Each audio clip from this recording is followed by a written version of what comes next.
Talent അക്കാദമിയുടെ online current affairs ക്ലാസ്സിലേക്ക് സ്വാഗതം.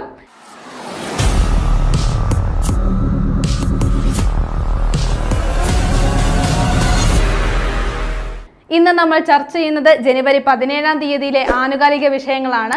ക്ലാസ്സുമായി ബന്ധപ്പെട്ട നോട്ടുകൾ ടാലന്റ് അക്കാദമിയുടെ ടെലഗ്രാം ചാനലിലും അതേപോലെ വാട്സ്ആപ്പ് ഗ്രൂപ്പുകളിലും ലഭ്യമാണ്. ക്ലാസ്സുമായി ബന്ധപ്പെട്ട എക്സാമുകൾ നിങ്ങൾക്ക് എഴുതി പരിശീലിക്കാവുന്നതാണ്. എക്സാമുകൾ നെയ്യാർ ആപ്പിൽ ലഭ്യമാണ്. ഡിസ്ക്രിപ്ഷൻ ബോക്സിലെ ലിങ്ക് വഴി ചാനലിൽ ജോയിൻ ചെയ്യാം. വരൂ ക്ലാസ്സിലേക്ക് കടക്കാം. കേരള PSC എക്സാമിനായി തയ്യാറെടുക്കുന്നവർക്കായി ടാലന്റ് അക്കാദമിയുടെ previous year question paper LDC PQ 2024 book available ആണ്. ഈ ബുക്ക് വേഗം തന്നെ സ്വന്തമാക്കുക. ബുക്കിന്റെ വില 850 രൂപയാണ്. എന്നാൽ നിങ്ങൾക്കൊരു ഓഫർ പ്രൈസിൽ ഈ ബുക്ക് ഇപ്പോൾ ലഭ്യമാണ്. 765 രൂപയ്ക്ക് ഈ ബുക്ക് വാങ്ങിക്കാവുന്നതാണ്. നിങ്ങളുടെ അടുത്തുള്ള ബുക്ക് സ്റ്റോളുകളിലും ഇ-കൊമേഴ്സ് പ്ലാറ്റ്ഫോമുകളായ ആമസോൺ, ഫ്ലിപ്കാർട്ട് വഴിയും അതേപോലെ ടാലന്റ് അക്കാദമിയുടെ ഒഫീഷ്യൽ വെബ്സൈറ്റായ talentkerala.com വഴിയും ബുക്കുകൾ വാങ്ങാവുന്നതാണ്. അപ്പോൾ നിങ്ങളുടെ കോപ്പികൾ വേഗം തന്നെ സ്വന്തമാക്കുക. ഇന്ന് നമ്മൾ ആദ്യം ചർച്ച ചെയ്യുന്നത് ഒരു ബുക്കിനെ കുറിച്ചാണ്. അപ്പോൾ ബുക്കിന്റെ പേരെന്താണെന്ന് നോക്കാം. Gandhi A life in 3 campaigns എന്നുള്ളതാണ് ബുക്കിന്റെ പേര്. എന്താണ്? Gandhi A life in 3 campaigns എന്നുള്ള ബുക്കാണ്. ഈ ബുക്ക് എഴുതിയത് ആരെന്നാണ്? ആരെഴുതിയ ബുക്കാണ്? MJ അക്ബർ. അപ്പോൾ ഓഥർ ആണ് MJ അക്ബർ ആണ്.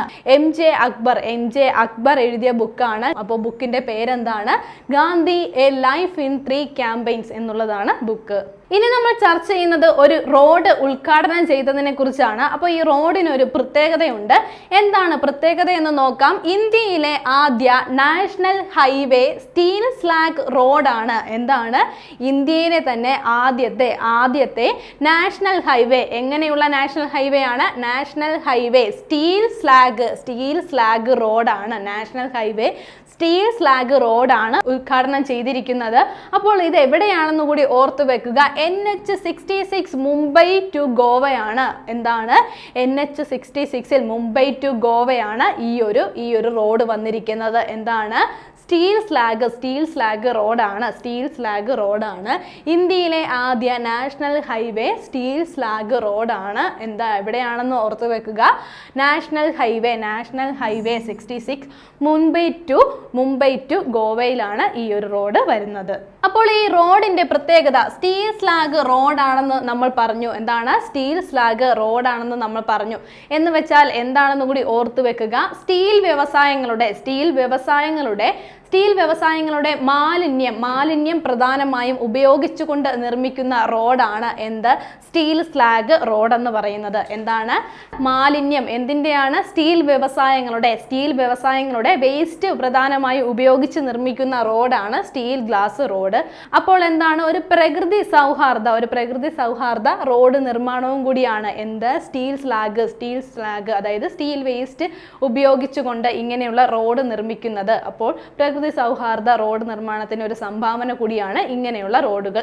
അപ്പോൾ പോയിന്റ് എന്തായിരുന്നു? ഇന്ത്യയിലെ ആദ്യ national highway steel slag road ഉദ്ഘാടനം ചെയ്യപ്പെട്ടത് എവിടെയാണ്? NH66 Mumbai to ഗോവയാണ്. ഇനി നമ്മൾ ചർച്ച ചെയ്യുന്നത് നമ്മുടെ നാവികസേനയുടെ കപ്പലുകളാണ്. 3 കപ്പലുകളാണ്. ഈ കപ്പലുകളുടെ പ്രത്യേകത എന്താണെന്ന് നോക്കാം. 40 വർഷത്തെ സേവനത്തിന് ശേഷം ഇന്ത്യൻ നാവികസേന ഡീകമ്മീഷൻ ചെയ്ത കപ്പലുകളാണിവ. എന്താണ്? 40 വർഷത്തെ സേവനത്തിന് ശേഷം ഇന്ത്യൻ നാവികസേന ഡീകമ്മീഷൻ ചെയ്ത കപ്പലുകളാണ്. എന്താണ് കപ്പലുകളുടെ പേര് നോക്കാം. INS cheetah, INS Guldar, INS കുംഭീർ. അപ്പൊ എന്തൊക്കെയാണ്? INS ചീറ്റ, ഗുൽദാർ, ഖുംബീർ എന്നീ 3 കപ്പലുകളാണ്. അപ്പോൾ ഓർത്തു വെക്കുക. INS cheetah, INS Guldar, INS കുംഭീർ എന്നുള്ള 3 കപ്പലുകളാണ്. കപ്പലുകളുടെ പ്രത്യേകത എന്താണ്? 40 വർഷത്തിലേറെയായി സേവനം ചെയ്തു വരുന്ന ഇന്ത്യൻ നാവികസേനയുടെ കപ്പലുകളായിരുന്നു. ഈ കപ്പലുകൾ ഇപ്പോൾ എന്ത് ചെയ്തിരിക്കുകയാണ്? ഡീകമ്മീഷൻ ചെയ്തിരിക്കുകയാണ്. ഇനി നമ്മൾ ചർച്ച ചെയ്യുന്നത് ഒരു വേദിയാണ്. 2024 കരസേനാ ദിന പരേഡിന്റെ വേദി എവിടെയായിരുന്നു എന്നാണ് എവിടെയാണ്? ലക്നൌവിലായിരുന്നു 2024 കരസേനാ ദിന പരേഡ് നടന്നത്. എന്താണ്? Army day parade. 2024 army day parade നടന്നത് എവിടെയാണ്? ലക്നൌവിലാണ്. ഉത്തർപ്രദേശിലെ ലക്നൌവിലാണ് 2024 കരസേനാ ദിന പരേഡ്, പ്രധാന പരേഡ് നടന്നത്. എന്നായിരുന്നു കരസേനാ ദിനം? നമ്മൾ ചർച്ച ചെയ്ത പോയിന്റ് ആണ്. ജനുവരി 15 കരസേനാ ദിനം. എന്നായിരുന്നു? ജനുവരി 15 കരസേനാ ദിനം. അപ്പൊ 2024 കരസേനാ ദിനത്തിന്റെ പരേഡ് നടന്നത് എവിടെയാണ്? ലക്നൌവിൽ വെച്ചാണ്. ഉത്തർപ്രദേശിലെ ലക്നൌവിൽ വെച്ചാണ് നടന്നത്. അടുത്തത് നമ്മൾ ചർച്ച ചെയ്യുന്നത് ഒരു നാവിക അഭ്യാസമാണ്. എന്താണ് പേര്? അയുത്തയ. എന്താണ്? അയുത്തയ എന്നുള്ളതാണ് പേര്. ഏത് രാജ്യങ്ങൾ തമ്മിലുള്ളതാണെന്നും കൂടി ഓർത്തു വെക്കുക. India Thailand. എന്താണ്? ഇന്ത്യ തായ്ലാന്റ് നാവികസേനയുടെ അഭ്യാസമായിരുന്നു ഇത്. വേറൊരു പ്രത്യേകത കൂടിയുണ്ട്. ഇന്ത്യ തായ്ലാന്റ് നാവികസേനയുടെ ആദ്യ ഉഭയകക്ഷി അഭ്യാസം കൂടിയാണ് എന്ത്? അയുത്തയ എന്ന് പറയുന്നത്. എന്താണ് പേര്? അയുത്തയ എന്നുള്ള നാവിക അഭ്യാസമാണ്. അപ്പോൾ എന്താണ് പ്രത്യേകത? ഇന്ത്യ തായ്ലാന്റ് നാവികസേനയുടെ ആദ്യ ഉഭയകക്ഷി അഭ്യാസമാണ് എന്ത്? അയുത്തയ എന്നുള്ളത്. ഇനി നമ്മൾ ചർച്ച ചെയ്യുന്ന പോയിന്റ് ഇതാണ്. ഇന്ത്യയിൽ ആദ്യമായി ബോയിങ് വിതരണ കേന്ദ്രം തുറന്നത് എവിടെയെന്നാണ്. എന്താണ്? ഇന്ത്യയിൽ ആദ്യമായി ബോയിങ് എന്ന കമ്പനി വിതരണ കേന്ദ്രം തുറന്നിരിക്കുകയാണ്. എവിടെയാണ് ഈ വിതരണ കേന്ദ്രം തുറന്നത് എന്നാണ്. എവിടെയാണ്? ഗുർജ. എന്താണ്? ഗുർജയിലാണ് ഈ ഒരു വിതരണ കേന്ദ്രം തുറന്നിരിക്കുന്നത്. അപ്പോൾ എന്താണ്? ഇന്ത്യയിൽ ആദ്യമായി ബോയിങ് വിതരണ കേന്ദ്രം തുറന്നത് എവിടെയാണ്? ഗുർജയിലാണ്. അതോടൊപ്പം ഓർത്തു വെക്കുക, ഉത്തർപ്രദേശിലെ ഗുർജയിലാണ്. എന്താണ്? ഏത് സംസ്ഥാനത്താണ്? ഉത്തർപ്രദേശിലെ ഗുർജയിലാണ് ഈ ഒരു വിതരണ കേന്ദ്രം തുടങ്ങുന്നത്. ഇന്ത്യയിൽ ആദ്യമായി ബോയിങ് എന്ന കമ്പനി വിതരണ കേന്ദ്രം തുറന്നിരിക്കുന്നത് എവിടെയാണ്? ഉത്തർപ്രദേശിലെ ഗുർജയിലാണ്. ഇനി നമ്മൾ ചർച്ച ചെയ്യുന്ന പോയിന്റ് ഇതാണ്. DPIIT റിപ്പോർട്ട് പ്രകാരം സ്റ്റാർട്ടപ്പ് ഇക്കോസിസ്റ്റം വികസിപ്പിക്കുന്നതിൽ മികച്ച പ്രകടനം നടത്തുന്ന സംസ്ഥാനങ്ങൾ ഏതൊക്കെയെന്നാണ്. അതായത് ഈ ഒരു റാങ്കിങ്ങിൽ ബെസ്റ്റ് പെർഫോമൻസ് എന്തിനുള്ളതാണ്? സ്റ്റാർട്ടപ്പ് ഇക്കോസിസ്റ്റം വികസിപ്പിക്കുന്നതിൽ ബെസ്റ്റ് പെർഫോമൻസിൽ ഉൾപ്പെട്ട സംസ്ഥാനങ്ങൾ ഏതൊക്കെയെന്നാണ്. വേറൊരു കണ്ടീഷനും കൂടിയുണ്ട് ഈ ഒരു കാറ്റഗറിക്ക്. അതായത് മികച്ച പ്രകടനം കാഴ്ചവെച്ച, മികച്ച പ്രകടനം നടത്തുന്ന സംസ്ഥാനങ്ങൾ. എന്താണ്? ജനസംഖ്യ 1 കോടിക്ക് മുകളിൽ. എന്താണ്? ജനസംഖ്യ 1 കോടിക്ക് മുകളിലുള്ള സംസ്ഥാനങ്ങളിൽ സ്റ്റാർട്ടപ്പ് ഇക്കോസിസ്റ്റം വികസിപ്പിക്കുന്നതിൽ മികച്ച പ്രകടനം നടത്തുന്ന സംസ്ഥാനങ്ങൾ ഏതൊക്കെയാണ്? ഗുജറാത്ത്, കേരളം, കർണാടക, തമിഴ്നാട്. ഏതൊക്കെയാണ്? ഗുജറാത്ത്. അതിൽ ഏറ്റവും പ്രധാനം കേരളം അതിൽ ഉൾപ്പെട്ടിട്ടുണ്ട്. എന്താണ്? കേരളം അതിൽ ഉൾപ്പെട്ടിട്ടുണ്ട്. അപ്പോൾ എന്താണ്? കേരളമുണ്ട്. കേരളത്തിനൊപ്പം തന്നെ ഗുജറാത്ത് ഉണ്ട്, കർണാടകയുണ്ട്, തമിഴ്നാടുണ്ട്. ഈ 4 സംസ്ഥാനങ്ങളാണ് ഉൾപ്പെട്ടിരിക്കുന്നത്. അടുത്ത നമ്മൾ ചർച്ച ചെയ്യുന്ന പോയിന്റ് ഇതാണ്. ഇന്ത്യയിലെ ആദ്യ ഡാർക്ക് സ്കൈ പാർക്ക് ആയത് ഏത് പാർക്ക് എന്നാണ്. എന്താണ് പ്രത്യേകത? ഡാർക്ക് സ്കൈ പാർക്കാണ്. എന്താണ്? ഇന്ത്യയിലെ ആദ്യത്തെ എന്താണ്? ഡാർക്ക് സ്കൈ പാർക്കാണ്. എവിടെയാണ്? പെഞ്ച്. ഏതാണ്? പെഞ്ച് ടൈഗർ റിസർവ് ആണ്. നാഗ്പൂരിലെ പെഞ്ച് ടൈഗർ റിസർവ് ആണ് ഇന്ത്യയിലെ തന്നെ ആദ്യ ഡാർക്ക് സ്കൈ പാർക്ക് ആയത്. എവിടെയാണ് സ്ഥിതി ചെയ്യുന്നത്? ഏത് സംസ്ഥാനത്താണ്? മഹാരാഷ്ട്രയിലാണ്. മഹാരാഷ്ട്രയിലെ പെഞ്ച് ടൈഗർ റിസർവ് നാഗ്പൂരാണ് എന്തായി മാറിയിരിക്കുന്നത്? ഇന്ത്യയിലെ ആദ്യ ഡാർക്ക് സ്കൈ പാർക്കായി മാറിയിരിക്കുന്നത്. അടുത്ത നമ്മൾ ചർച്ച ചെയ്യുന്ന പോയിന്റ് ഇതാണ്.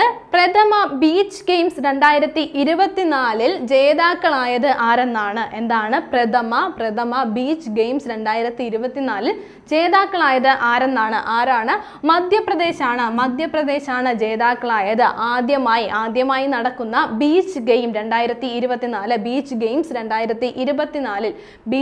2024 ജേതാക്കളായത് ആരാണ്? മധ്യപ്രദേശാണ്. അതോടൊപ്പം ഓർത്തു വെക്കുക, എവിടെ വെച്ചാണ് പ്രഥമ ബീച്ച് ഗെയിംസ് 2024 നടന്നതെന്ന്. എവിടെയാണ്? ദിയുവിൽ വെച്ചാണ് പ്രഥമ ബീച്ച് ഗെയിംസ് 2024 നടന്നത്. ഈ ഒരു ഗെയിംസിന്റെ ഭാഗ്യചിഹ്നം എന്താണെന്ന് കൂടി ഓർത്തു വെക്കുക. പേൾ എന്നുള്ള ഡോൾഫിൻ ആയിരുന്നു. പേൾ എന്നുള്ള ഡോൾഫിനാണ് എന്തിന്റെ ഭാഗ്യചിഹ്നം? പ്രഥമ ബീച്ച് ഗെയിംസ് 2024 ഭാഗ്യചിഹ്നം. ഇന്ത്യൻ സംസ്ഥാനങ്ങളിലെയും കേന്ദ്രഭരണ പ്രദേശങ്ങളിലെയും കായിക താരങ്ങൾ ഈ ഒരു ഗെയിംസിൽ പങ്കെടുത്തു. അപ്പോൾ പോയിന്റ് എന്തായിരുന്നു? പ്രഥമ ബീച്ച് ഗെയിംസ് 2024 ജേതാക്കളായത് ആരാണ്? മധ്യപ്രദേശ് ആണ്. വേദി എവിടെയായിരുന്നു? ദിയുവിൽ വെച്ചാണ് ഈ ഒരു ഗെയിംസ് നടന്നത്. ഭാഗ്യചിഹ്നം ഏതാണ്? പേൾ എന്നുള്ള ഡോൾഫിൻ ആണ് ഭാഗ്യചിഹ്നം. ഇനി നമ്മൾ ചർച്ച ചെയ്യുന്ന പോയിന്റ് ഇതാണ്. 9ാമത് ഏഷ്യൻ വിന്റർ ഗെയിംസിന്റെ മുദ്രാവാക്യം എന്താണ്? 9ാമത് ഏഷ്യൻ വിന്റർ ഗെയിംസിന്റെ മുദ്രാവാക്യം എന്താണ്? Dream of winter, love among Asia. എന്താണ്? Dream of winter, love among Asia എന്നുള്ളതാണ് 9ാമത് ഏഷ്യൻ വിന്റർ ഗെയിംസിന്റെ മുദ്രാവാക്യം. അതോടൊപ്പം ഓർത്തു വെക്കുക, ഈ ഒരു ഗെയിംസിന്റെ ഭാഗ്യചിഹ്നം ഏതാണ്? അതായത് 9ാമത് ഏഷ്യൻ വിന്റർ ഗെയിംസിന്റെ ഭാഗ്യചിഹ്നം ഏതൊക്കെയാണെന്ന് ഓർത്തു വെക്കുക. ഏതൊക്കെയാണ്? എന്താണ്? Binbin and Nini. എന്താണ്? ബിൻ ആൻഡ് നിനി എന്നുള്ള രണ്ട് കടുവകളാണ്. രണ്ട് കടുവകളാണ് എന്താ 2025 നടക്കുന്ന 9ാമത് ഏഷ്യൻ വിന്റർ ഗെയിംസിന്റെ ഭാഗ്യചിഹ്നം. വേദി എവിടെയാണെന്ന് കൂടി ഓർത്തു വെക്കുക. ചൈനയിൽ വെച്ചാണ് 9ാമത് ഏഷ്യൻ വിന്റർ ഗെയിംസ് നടക്കുന്നത്. അപ്പോൾ നമ്മൾ ചർച്ച ചെയ്ത പോയിന്റ് എന്താണ്? 9ാമത് ഏഷ്യൻ വിന്റർ ഗെയിംസിന്റെ മുദ്രാവാക്യം എന്താണ്? Dream of winter, love among Asia എന്നുള്ളതാണ്. അടുത്ത നമ്മൾ ചർച്ച ചെയ്യുന്നത് 2 വിയോഗങ്ങളാണ്. ആദ്യം ചർച്ച ചെയ്യുന്നത് 2024 ജനുവരിയിൽ അന്തരിച്ച പ്രശസ്ത എഴുത്തുകാരി ആരാണ്? KB ശ്രീദേവി. KB ശ്രീദേവി ആണ്. 2024 ജനുവരിയിൽ അന്തരിച്ച പ്രശസ്ത എഴുത്തുകാരി ആരാണ്? KB ശ്രീദേവി. കേരള സാഹിത്യ അക്കാദമിയുടെ സമഗ്ര സംഭാവനക്കുള്ള പുരസ്കാരവും അതുപോലെ തന്നെ സംസ്ഥാന ചലച്ചിത്ര അവാർഡും ആർക്ക് ലഭിച്ചിട്ടുണ്ട്? KB ശ്രീദേവിക്ക് ലഭിച്ചിട്ടുണ്ട്. അപ്പോൾ പോയിന്റ് എന്താണ്? 2024 ജനുവരിയിൽ അന്തരിച്ച പ്രശസ്ത എഴുത്തുകാരി ആരാണ്? KB ശ്രീദേവിയാണ്. അടുത്ത വിയോഗം ഇതാണ്. 2024 ജനുവരിയിൽ അന്തരിച്ച സംഗീത സംവിധായകൻ ആരാണ്? KJ ജോയി ആണ്. KJ ജോയി ആണ് 2024 ജനുവരിയിൽ അന്തരിച്ച സംഗീത സംവിധായകൻ. അദ്ദേഹത്തെ മലയാളത്തിലെ ആദ്യ ടെക്നോ മ്യൂസിഷ്യൻ എന്നും കൂടി അറിയപ്പെട്ടിരുന്നു. അപ്പോഴെന്താണ്? 2024 ജനുവരിയിൽ അന്തരിച്ച പ്രശസ്ത സംഗീത സംവിധായകൻ ആരാണ്? KJ ജോയി ആണ്. ഇതുവരെ ചർച്ച ചെയ്ത പോയിന്റുകൾ ഒന്നുകൂടി നോക്കാം. ആദ്യം ചർച്ച ചെയ്ത പോയിന്റ് ഒരു ബുക്കായിരുന്നു. എന്താണ് ബുക്കിന്റെ പേര്? Gandhi A life in 3 combines എന്നുള്ള ബുക്കാണ്. ഈ ബുക്ക് എഴുതിയത് ആരാണ്? MJ അക്ബർ. MJ അക്ബർ എഴുതിയതാണ്. ശേഷം ചർച്ച ചെയ്ത പോയിന്റ് ഇതായിരുന്നു. ഇന്ത്യയിലെ ആദ്യ national highway steel slag road ഉദ്ഘാടനം ചെയ്യപ്പെട്ടത് എവിടെയാണ്? NH66 Mumbai to Goa. എവിടെയാണ്? NH66 മുംബൈ ടു ഗോവയിലാണ് ഇന്ത്യയിലെ ആദ്യ national highway steel slag road steel slag road ഉദ്ഘാടനം ചെയ്യപ്പെട്ടത്. അപ്പോൾ ഈ റോഡിന്റെ പ്രത്യേകത എന്താണ്? ഇന്ത്യയിലെ ആദ്യ നാഷണൽ ഹൈവേ സ്റ്റീൽ സ്ലാഗ് റോഡാണ്. അതായത് സ്റ്റീൽ വ്യവസായങ്ങളുടെ മാലിന്യങ്ങൾ പ്രധാനമായി ഉപയോഗിച്ച് നിർമ്മിച്ച റോഡാണ് national highway steel slag road. എവിടെയാണ് ഉദ്ഘാടനം ചെയ്യപ്പെട്ടത്? NH66 മുംബൈ ടു ഗോവയിലാണ്. അതിനുശേഷം നമ്മൾ ചർച്ച ചെയ്തത് 3 കപ്പലുകളെ കുറിച്ചുള്ള പോയിന്റ് ആയിരുന്നു. എന്തായിരുന്നു ഇവയുടെ പ്രത്യേകത? 40 വർഷത്തെ സേവനത്തിനു ശേഷം ഇന്ത്യൻ നാവികസേന ഡീകമ്മീഷൻ ചെയ്ത കപ്പലുകളാണ്. ഏതൊക്കെയാണ് പേര്? INS cheetah, INS Guldar, INS Gambhir. അപ്പോൾ എന്തൊക്കെയാണ്? INS cheetah, INS Guldar, INS Gambhir എന്നീ 3 കപ്പലുകളാണ് 40 വർഷത്തെ സേവനത്തിന് ശേഷം ഇന്ത്യൻ നാവികസേന ഡീകമ്മീഷൻ ചെയ്ത കപ്പലുകൾ. അതിനുശേഷം നമ്മൾ ചർച്ച ചെയ്തത് ഒരു വേദിയായിരുന്നു. 2024 കരസേനാ ദിന പരേഡിന്റെ വേദിയാണ്. എവിടെയാണ്? ലക്നൌവിലാണ്. ഉത്തർപ്രദേശിലെ ലക്നൌവിൽ വെച്ചാണ് 2024 കരസേനാ ദിന പരേഡ് നടന്നത്. അതോടൊപ്പം ഓർത്തു വെക്കുക, എന്നാണ് കരസേനാ ദിനം? ജനുവരി 15 കരസേനാ ദിനം. ഇപ്പൊ 2024 കരസേനാ ദിന പരേഡിന്റെ വേദി എവിടെയായിരുന്നു? ലക്നൗ ആയിരുന്നു. അതിനുശേഷം നമ്മൾ ചർച്ച ചെയ്തത് ഒരു നാവികാഭ്യാസമായിരുന്നു. ഇന്ത്യ തായ്ലാൻഡ് നാവികസേനയുടെ ആദ്യ ഉഭയകക്ഷി അഭ്യാസം ഏതായിരുന്നു? അയുത്തയ. അയുത്തയാണ് ഇന്ത്യ തായ്ലാൻഡ് നാവികസേനയുടെ ആദ്യ ഉഭയകക്ഷി അഭ്യാസം. എന്താണ് പേര്? അയുത്തയ. ശേഷം ചർച്ച ചെയ്ത പോയിന്റ് ഇതായിരുന്നു, ഇന്ത്യയിൽ ആദ്യമായി ബോയിങ് വിതരണ കേന്ദ്രം തുറന്നത് എവിടെയാണ്? ഗുർജയിലാണ്. ഇന്ത്യയിൽ ആദ്യമായി ബോയിങ് എന്ന കമ്പനി വിതരണ കേന്ദ്രം സ്റ്റാർട്ട് ചെയ്തത് എവിടെയാണ്? ഗുർജയിലാണ്. ഉത്തർപ്രദേശിലെ ഗുർജയിലാണ് ഇന്ത്യയിൽ ആദ്യമായി ബോയിങ് എന്ന കമ്പനി വിതരണ കേന്ദ്രം ആരംഭിച്ചത്. അതിനുശേഷം നമ്മൾ ചർച്ച ചെയ്തത് ഒരു റിപ്പോർട്ടായിരുന്നു. DPIIT റിപ്പോർട്ട് പ്രകാരം സ്റ്റാർട്ടപ്പ് ഇക്കോസിസ്റ്റം വികസിപ്പിക്കുന്നതിൽ മികച്ച പ്രകടനം നടത്തുന്ന സംസ്ഥാനങ്ങൾ എന്താണ്? ജനസംഖ്യ 1 കോടിക്ക് മുകളിലുള്ള സംസ്ഥാനങ്ങളിൽ വന്നിട്ടുള്ള സംസ്ഥാനങ്ങൾ ഏതൊക്കെയാണ്? ഗുജറാത്ത്, കേരളം, കർണാടക, തമിഴ്നാട് എന്നീ 4 സംസ്ഥാനങ്ങളാണ്. എന്താണ്?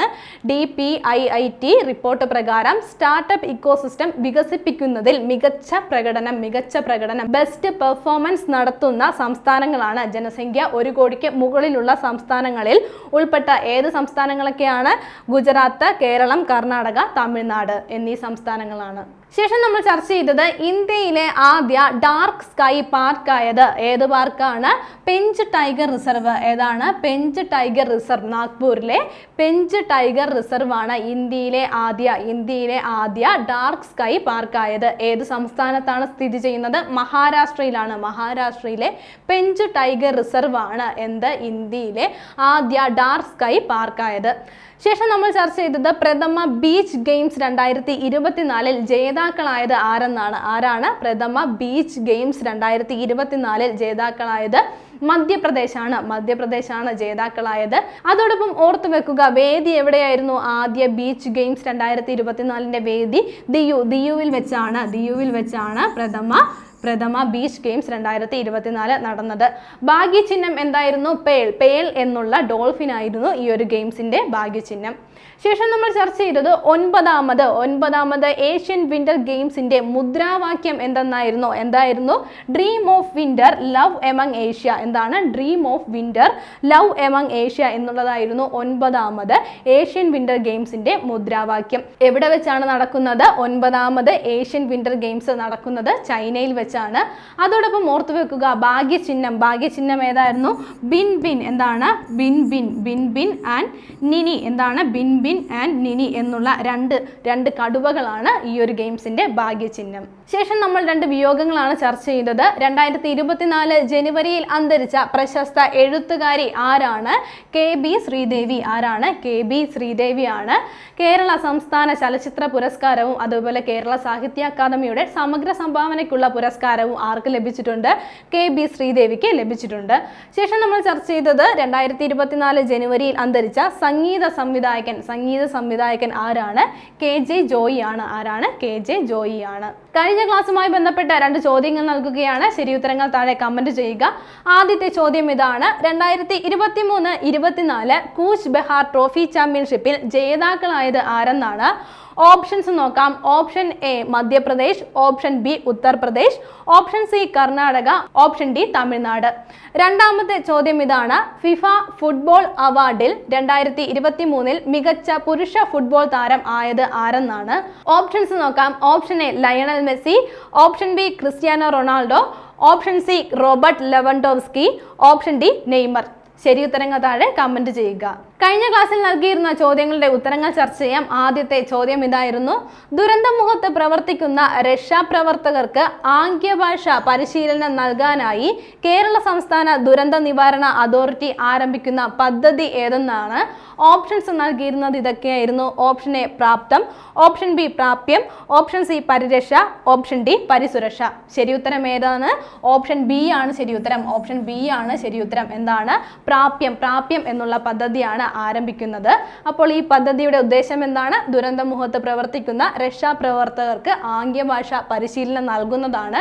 അതുവഴി കേൾവിശക്തിയും സംസാരശേഷിയും ഇല്ലാത്തവർ ഏതെങ്കിലും ദുരന്തത്തിൽ അകപ്പെടുകയാണെങ്കിൽ അവർക്ക് ഈസി ആയിട്ട് രക്ഷാപ്രവർത്തകരോട് കമ്മ്യൂണിക്കേറ്റ് ചെയ്യാനായിട്ട് കഴിയും എന്നതാണ് ഈ ഒരു പദ്ധതിയുടെ ലക്ഷ്യം. അപ്പോൾ പദ്ധതിയുടെ പേരെന്താണ്? പ്രാപ്യം. രണ്ടാമത്തെ ചോദ്യം ഇതായിരുന്നു, ഏത് രാജ്യത്തിന്റെ പുതിയ പ്രസിഡന്റ് ആയിട്ടാണ് ലൈ ചിങ്-ടെ തിരഞ്ഞെടുക്കപ്പെട്ടതെന്നാണ്? ഓപ്ഷൻസ് ഇതൊക്കെയായിരുന്നു. Option A Taiwan, option B ദക്ഷിണ Korea, option C Japan, option D Malaysia. ശരി ഉത്തരം ഏതാണ്? ഓപ്ഷൻ എ ആണ് ശരി ഉത്തരം. തായ്വാനിന്റെ പുതിയ പ്രസിഡന്റായിട്ടാണ് ലേക് ചിങ്ടെ തിരഞ്ഞെടുക്കപ്പെട്ടത്. ഇന്ന് ചർച്ച ചെയ്ത പോയിന്റുകൾ എല്ലാവർക്കും മനസ്സിലായി കാണുമെന്ന് വിശ്വസിക്കുന്നു. നന്നായി പഠിക്കുക, നന്നായി മുന്നേറുക. മറ്റൊരു ക്ലാസ്സുമായി അടുത്ത ദിവസം കാണാം.